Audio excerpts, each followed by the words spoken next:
Vous est-il déjà arrivé de vous réveiller un matin avec cette sensation étrange, ce sentiment que la vie que vous menez ne vous correspond plus vraiment, comme si vous vous teniez au bord d'un précipice? D'un côté, ce que vous connaissez, de l'autre, ce que vous n'osez pas encore imaginer. Ce flou si particulier, cet entre-deux troublant, ces moments où chaque pas en avant nous effraie et nous attire en même temps. Bienvenue dans ce nouvel épisode d'À l'unisson de soi. Je m'appelle Inès et aujourd'hui je voudrais explorer avec vous ces moments de transition, ceux où l'ancien ne nous porte plus, mais où le nouveau n'est pas encore écrit. Si c'est la première fois que vous nous rejoignez, soyez les bienvenus dans cette communauté. À l'unisson de soi, c'est cet espace où nous explorons ensemble les chemins de transformation personnelle avec authenticité et sans masque. Que vous soyez un fidèle auditeur, tout nouveau parmi nous, je suis vraiment heureuse de partager ce moment avec vous. Aujourd'hui, nous parlons de ces périodes où l'on ne se sent plus à sa place, où l'on sent que quelque chose doit changer, sans encore vraiment savoir quoi exactement. Je vais vous partager mon expérience personnelle, mais surtout, je voudrais qu'on réfléchisse ensemble à ce que ces passages flous peuvent nous révéler, car même s'ils sont inconfortables, ce sont aussi des espaces incroyablement puissants de transformation.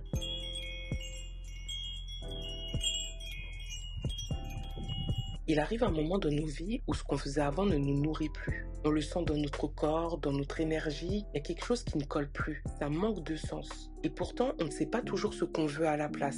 On se retrouve dans cet entre-deux étrange, tiraillé entre l'envie de changement et la peur de l'inconnu. Mais vous savez quoi? Même si c'est inconfortable, ce flou est fécond. C'est justement dans cet inconfort qu'on commence à se poser les vraies questions, à vraiment ressentir ce qui nous appelle au plus profond de nous. J'ai moi-même vécu cette transition. Pendant 10 longues années, j'ai travaillé dans le secteur bancaire et je dois vous avouer une chose, ce n'était pas du tout une vocation pour moi. Mais finalement, une opportunité en a entraîné une autre et sans vraiment choisir, je me suis retrouvée à construire une carrière dans un domaine qui n'était pas du tout aligné avec mes valeurs profondes. Pourtant, mon corps me parlait. J'étais constamment fatiguée, tendue, et ça malgré tout le repos que je prenais. Au travail, je me surprenais à compter les heures, les jours, j'attendais le week-end ou les vacances avec impatience, non pas pour le plaisir que ça allait m'apporter, mais plutôt comme une échappatoire, une façon de fuir un environnement qui, honnêtement, m'étouffait chaque jour un peu plus. J'ai bien essayé de me réorienter, de chercher ailleurs, mais les réponses étaient toujours les mêmes. Soit je n'avais pas le bon profil, ou alors je n'avais pas forcément les compétences requises pour les postes que je visais. Alors je me suis fait une raison.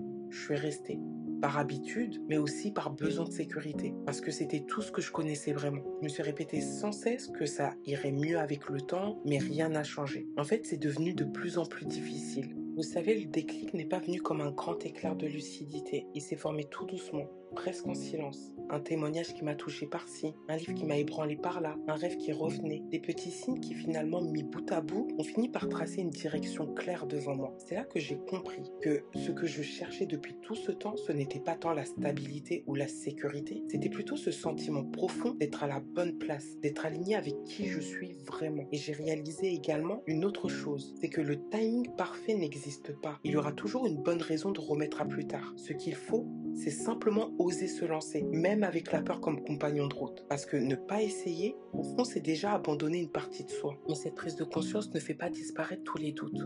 Au contraire, elle nous plonge souvent dans une zone inconfortable et c'est là que le doute s'installe. Il y a des jours où on se sent porté, confiant et d'autres où tout vacille. On se met à douter de nos choix, de nos capacités, parfois même de notre légitimité à vouloir autre chose pour notre vie. Et pourtant, malgré ce flou, il y a quand même quelque chose en nous qui continue de vibrer. On avance même si c'est à tâtons. Et puis, on découvre en nous des forces qu'on ne soupçonnait même pas. Même quand la peur est là, on sent bien au fond qu'on ne peut plus faire marche arrière. Ce mouvement, aussi chaotique soit-il, nous reconnecte à quelque chose d'essentiel, à notre envie d'être aligné, de vivre une vie qui fait sens. Parce que derrière ces doutes, il y a un besoin profondément humain, celui de donner du sens à ce qu'on fait. On n'a pas juste envie de faire le job ou de traverser nos journées en mode automatique, on veut se sentir vivant, créer, contribuer et vibrer. Et si on prenait un instant pour définir ce que ça veut dire réussir? Pas selon les diplômes, le salaire ou même le statut, mais selon ce que ça réveille en nous, que ce soit la joie, le sens ou même l'équilibre. Une vie qui nous nourrit plutôt que de nous vider à petit feu. Depuis l'enfance, on nous a appris à sécuriser, à viser le poste stable, le CDI,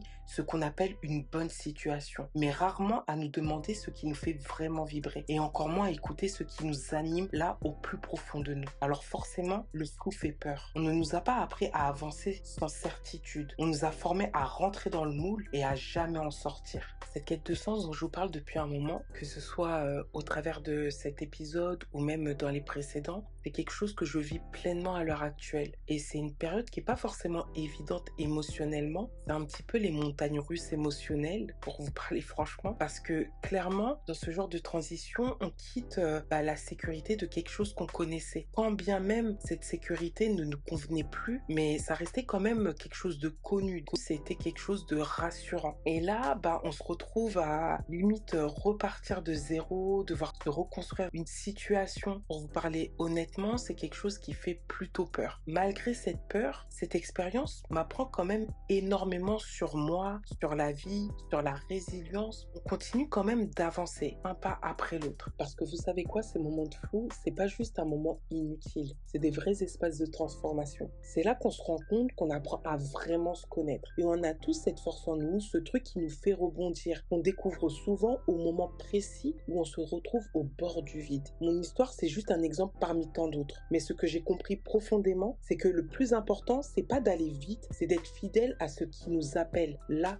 tout au fond de nous. Alors si toi aussi tu traverses une période de flou, un moment de transition, sache que ce n'est pas une pause dans ton histoire, c'est peut-être la partie la plus vraie. Et cette semaine, j'aimerais te proposer un exercice. Trouve un minuscule pas, vraiment tout petit, un pas qui te rapproche de ce qui te fait vibrer. Pas besoin de tout bouleverser du jour au lendemain.